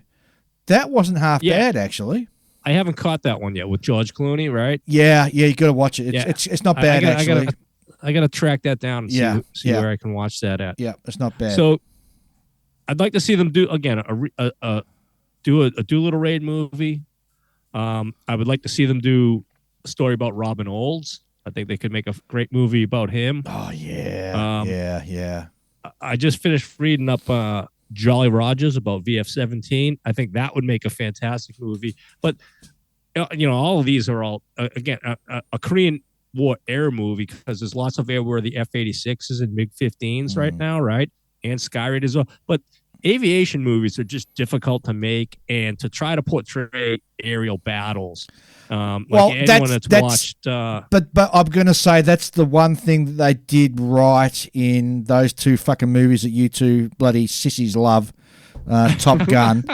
So Top Gun 2, they did the aerial stuff really well. And if you translated that to a Korean War movie, you'd have a fucking you'd have a hit. Now to try to duplicate dog. Well, I don't know. You could probably do it decently enough. What was that? What was? Well, like Masters of the Air, where they're trying to portray like the amount of fighters in the air at the same time. It got very like. Of course, they're using CGI to do it with, and it got a little bit fake looking, because it is fake, Rod, obviously. But at the same time, you go, well, what would have it really looked like? Yeah. You don't, it's kind of hard for them to portray. Even reading like a dogfight, like reading the Jolly Rogers, he's talking about how he's coming up on a zero from the underside. I'm going to try a deflection shot. A lot of people don't even know what the hell that means. Yeah. I don't necessarily know what it means. I'd have to know how the gun sight works to understand what that means. And, all I know is like, okay, he got up underneath them and smoked them. And that's really all the guy watching the movie gives a shit about too. But to make, like, a lot of people with Masters of the Air, they complain that not a single B-17 was actually used in that movie. And the thing there is the expense. I mean, just to get a scene shot correctly of a B-17 taxiing out to take off for production value, it would be you'd have to do so many takes. And when you're burning nav gas that whole time and putting wear and tear on those engines the whole time. So aviation movies are very difficult to make, even if you have aircraft at your disposal, because it's just going to be the expense of it is just too damn much, man. But anyway, well, maybe stop paying all these fucking pussy actors fucking so much money. That way they can fucking have the money for the real shit. Jesus. True. What? What? I'm just saying out there. I mean, a guy getting paid $10 million for a fucking movie is obscene. That's like football players getting paid fucking all this fucking money. People got to kick stop around going, some man. pigskin. Come on. It's the world we live in, man. Look at you. You got the best podcast around. I don't know about that. Really put food on the table. Oh, shucks. Fucking making breakfast for his co-hosts on a Saturday, getting ready to record these bastards. And you do nothing for your co-hosts. You except abuse them. Dude, two of them live in Canada. One guy lives the Jersey, PA. I mean, and I'm on Long Island. How the fuck am I taking care? I take care of them. They get a lot of shit, these guys. They hang out on They get a lot of shit, all right. This was fun, though, Dave. I appreciate you hosting this. You're forgiven right now for having terrible taste in movies. Well, I don't know about terrible taste in movies. Go for it. Between Top Gun and Maverick, what's your pick? Oh, fuck. Well, I know you hate them both, but if you had like gun to your head, you got to pick one. Okay, so if I was gay, it would certainly be the first one, because that volleyball scene is just absolutely divine. It is. Can't argue with that, man. The air scenes in Top Gun 2 definitely are the fucking shit. That's the one thing That's a story too. That's the one thing that Cruise. Your story's fucked. Your story's fucked, but the air-to-air scenes are just fucking really, really good. Let's not debate it all over again. But thank you, Dave, for kind of taking my side on the fucking Let's do another one. Best sci-fi movies. Well, That will Rob, be- you run the best sci-fi one, and I'll dial into it. Just give me a date. I I'm will weak. record I'm it. weak in the sci-fi side of the house. Well, maybe we need to get someone else Star in. Wars is about the only sci-fi No, we movie I gotta can keep speak. it fresh. Whitey's got to stay. Come man. on, what Whitey's you've gotta- watched? You've watched Star Wars, haven't you? That qualifies you. All right. If You've you say watched. so. You've watched. You've watched. Are we going to do TV shows as well? Because that's important, Rob. I mean, we could have did TV shows here and would have made it for a much better debate. But What do you mean? Oh, all right. Well, fuck you So then. when you I'm say going to throw shows, one are you out. talking like hold on, time out. When you say shows, do you mean like a show like Firefly or a show like Battlestar Galactica. Alien Earth or Battlestar Galactica type of thing? Well, maybe you need to split it. Maybe you need to do TV shows and then do movies because there's There's lot some to good choose from. sci-fi TV. There's a really Yeah. good sci-fi TV. There's also, this amazing. I mean, there's a lot more sci-fi movies have been made than war movies, really, especially over the last 20 plus years, right? I think it'd be in the last 20 years, but I'll Well, like again, the reason why back in the day they made all those war movies is because it was in everybody's head. yeah. Not to mention that's so like Christ, didn't they film the Green Berets and the fucking Vietnam War was still going on? Golden wings upon our chests. These Yeah, that fine was men made- are America's best. Blah, That blah, was blah, made to promote blah, the blah, war. blah. Unlike Right, what most I'm- war, most war movies. I mean, most all war movies are an anti-war movie. Yeah, that's essentially, true. right. Yeah. And then Green Berets, on the other hand, was Yeah. made to push the idea. Yeah. John Wayne, God bless him. He actually directed that he actually too. Did he fronted the direct money it? for that whole movie because the studio he didn't want to touch he it. wrote it, he directed Yeah. it, he starred in it. Yep. He put his money where his John mouth Wayne. was. I'm going to close off on just I know we didn't say series, but I've got to mention it as Generation Kill. Had to be the best fucking Generation TV Kill was pretty damn good. Yeah, Definitely. that was I was gonna say Gulf War Iraq Yeah. movie. Yeah. Not really. There's not. There was one recently I just watched. I believe it was on Prime Video. God, I can't remember the name of it off the top of my head. About a squad of guys. They're in a house in the street. Blah blah blah. God, damn, I can't Warriors. remember the name of it. Warriors. Yes. Yeah. I found that to be my daughter gave me a clue on that, and she's like, "There's this movie. I don't know if you should watch it though, because I know you I mean." And I'm like, man, honey, I wasn't out there kicking doors. Man. I was on an air base. Anything Listen, I saw, Air was pretty conditioned damn fucking far away. hotel room. Yeah. I mean, it's been 25. It's been 25 years since Band of Brothers was released. Obviously, it came out. Episode 1 was released 2 days before 9/11 happened. So Band of Brothers kind of lost its viewership there because people were focused on what happened on 9/11 rather than Band of Brothers at the time, especially living here in New York. I remember the first episode aired that Sunday. I think it was like September 9th. 2 days later, 9/11 happened Wow. on Tuesday. And then that's why people didn't really watch it the first time it was on. It got a lot of subsequent views. That thing's got like a 9.6, the highest rating of any show or movie ever Yep. on IMDb. I mean, I There's a can reason for plop that. an episode in Yeah. anytime while I'm Anytime. at the bench here. And you can pick up anywhere along the timeline and The watch great- it. it's- Each episode is fucking spot on. And it's not because of the action. Now, granted, the Day of Days episode, the boot camp first season episode, but second Day of Days was amazing, right? Then you had what was it? What's the starts with a C? What was it? Carrington? Carrington. Carrington. Yeah. And then then you're going into Bastone and things like that. And that movie was intense. But you know what? That movie, that miniseries worked is because you cared for them. Yeah. You cared Exactly, for yeah. them. Yeah. You were worried about them. You wanted them to survive. You wanted them to succeed. When you got fucking Lieutenant Dyke who fucking sitting there shaking and you're sitting there watching guys getting shot, you're fucking screaming at the screen because this guy's a cocksucker. Yeah. So there's a reason why Band of Brothers worked so well. I don't know if you can make another World War II movie that can be as good as that. I think you You can. just can't. I think you just got to choose your subject. I think that the don't two know. key elements of that were the two producers who developed that. That's Spielberg and why. Hanks. Yeah. I don't know, man. That and basing it on true events. Yeah. I mean, True events. Don't try to rewrite history. Exactly Take right. there's Yeah. plenty- Well, they there's did plenty of- Dunkirk. Well, Yeah. what's the Plenty of most true recent one? stories out there. Dunkirk. Dunkirk was the most I recent liked one. Dunkirk. Yeah, I mean, I it was liked Dunkirk. it was good. made it was made in kind of a quirky way and everything like that. You know, it's got its style. I think it told the story pretty decently, though. I mean, because again, what was it was an evacuation story. Yeah, you know, it told the story. And that's about it. I would like to see a Battle of Britain redo. I think. Yes. Again, I mean, obviously, I But how you gravitate gonna to do it? aviation, but How you gonna do aviation movies. I know you're right. It's just, well, yeah, the airplanes are there, the CGI's there, but I want to see. I want to see, and I think there was one coming out of the USS Laffrey in World War II, and that was one of the picket ships, and it got hit by like fucking, I don't know, 6, 7, 8 kamikazes, and they got so pissed off they wrote that big sign saying "Task Force this way" with a fucking arrow.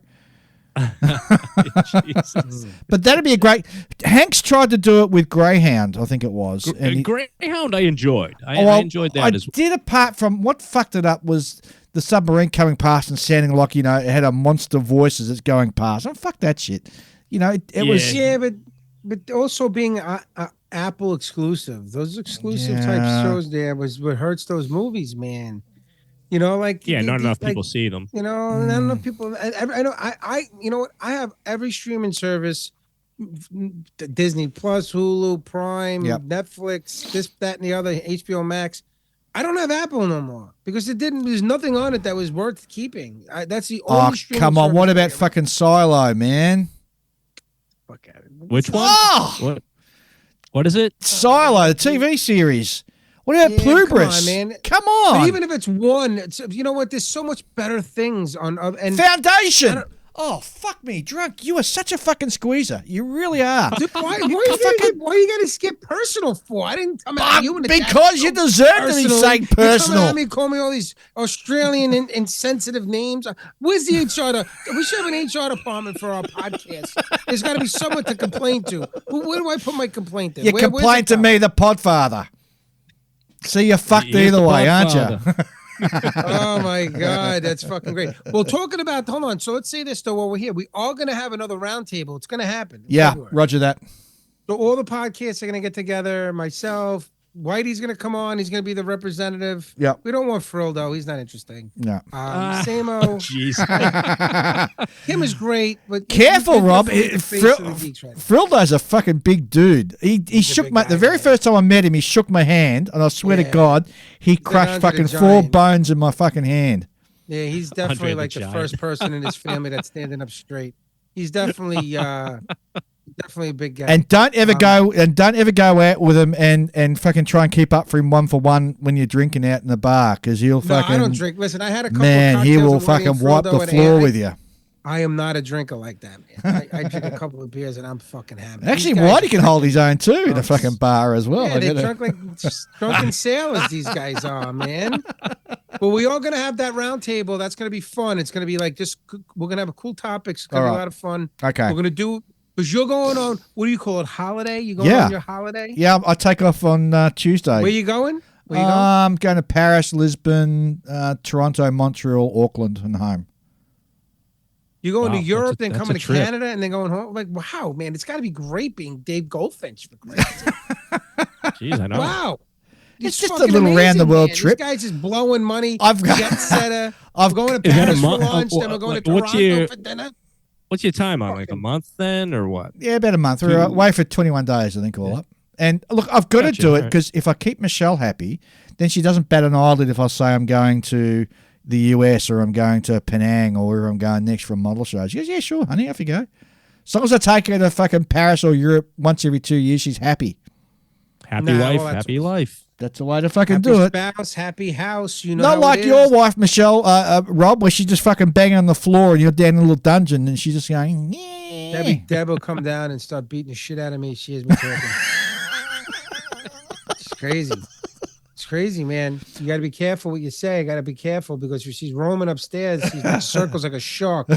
She can hear me say one disparaging comment, she'll start bolting down the stairs, start choking me. All right, before we sign off, I'm going to say, coming up, we're going to do another one of these. Rob Riv's going to run the next one. It's going to be about science fiction movies.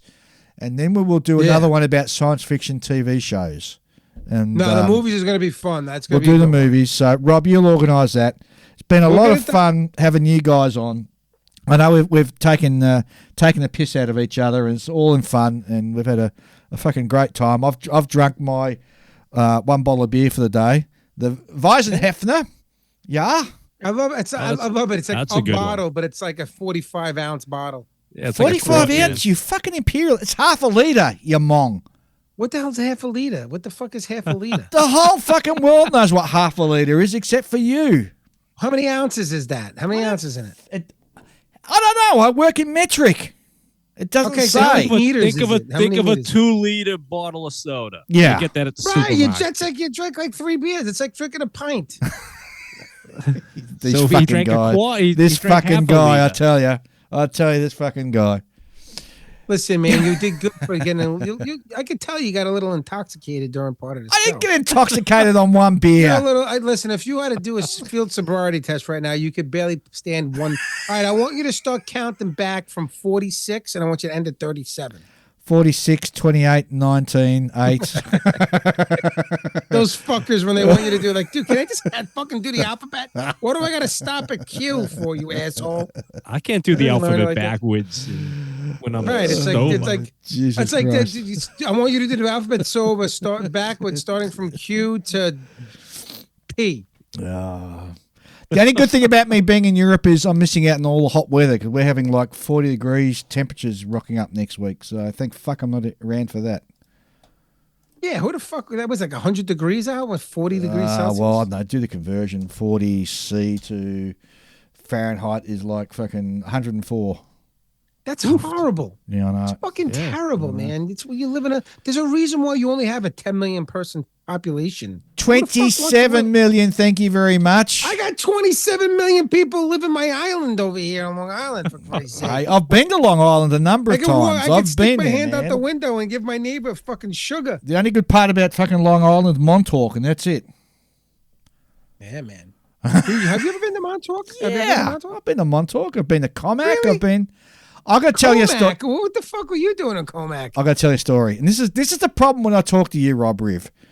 Because Oh, you used to date a chick in I Comac. dated a That's chick. right. I dated a chick from Comac, and listening to Yeah, your tell me. accent, I get very fucking confused because I get this warm feeling flying through you when you hear your accent, and You start it's getting a very little disturbing. blood flow into that little thing of yours. The little guy, little Johnny, he's starting to stand erect. He's starting to stand to attention whenever you hear me talk. You know what? I'm gonna start leaving you voice messages. You're getting excited, man. Dave, it's Rob Riv. Getting excited. This fucking guy. Oh my God! So hold on. Did you live on the island? How would you have a long distance relationship with her? No, I flew over. I met her. It's back in the 90s, and I flew over about 3 times, and she was half Italian? Was she Italian? Nah, half Puerto Rican and something else. Oh my God, she Forget was. about Oh, jeez, she's gorgeous. That sounds fantastic, but Comac, yeah, Comac is good. It's not bad. I'm not too far from. I'm in Massapequa, man. I mean, I'm Joey Buttafuoco area. See all those fucking weird names you get over there: Comac, Massapequa, and Well, it's all Indian Poughkeepsie and all this fucking sort of names. shit. You know, it's Montauk. it's all Long Island's all Indian names. Most of the towns and all the school districts, all the schools have Indian mascots, and the governor put an edict out that you have to change your name. Like they couldn't have Indian mascots for your schools anymore because it was insensitive. In my town, Massapequa, the chief, we're called the chiefs, but there's a reason. You come into my town, when you come down the main road, there's like a 10-foot Indian chief on the main road that you see when you come in. It's based on that's fucking, coming it's down. named after him. No, it's not. The fucking school district told the state to go fuck themselves. We're not changing the name. I hope so. Yeah, went to Did anyone ask the Indians? There's no No, they Indians don't in them. care. They're No, all no, in that's what I Shinnecock. mean, no. They're out in Shinnecock playing golf. We're getting way off topic, and guys, thanks very much for being on the show. This is what but You've it's got supposed to go off topic. That's Well, the I fun know. part, Dave. You My beer's empty. I want to go get another beer. No, get going. We gotta end it anyway. I gotta finish my shit over here. It's getting late. He's on a deadline. Oh yeah, you got to finish Deadline, for the magazine. Hey, you know what? I bought one of your magazines for a mate of mine who was in hospital. Oh, you did? Yeah. Which ones you got? Which Oh, month? they had fucking tanks on the front of it. I don't fucking know which one it was. Nah, we got this is a good issue coming out next month. Really good issue. Okay, cool. There you go. All right. All right, All right, gents. thank you for having us, Dave. We appreciate you for hosting this. You're doing the next one, Thank- Rob. I will do the Thank next you, one. Dave. I will do it. Roger that. Sign out, gents. Catch us later. Well, I certainly hope you enjoyed that. It was a heck of a lot of fun for us. And like you heard, we're going to be coming back and doing another one. I think Rob Riv will be leading the next one. It'll be on science fiction movies. It's just good to take a break from doing a modelling podcast for just a one-off special. So hope you guys enjoy it. In the meantime, we will be back on January the 31st. It will be our next episode that we drop, where we take a short break over this festive season. Thank you very much for all your support. Thank you very much for listening, and I will see you soon.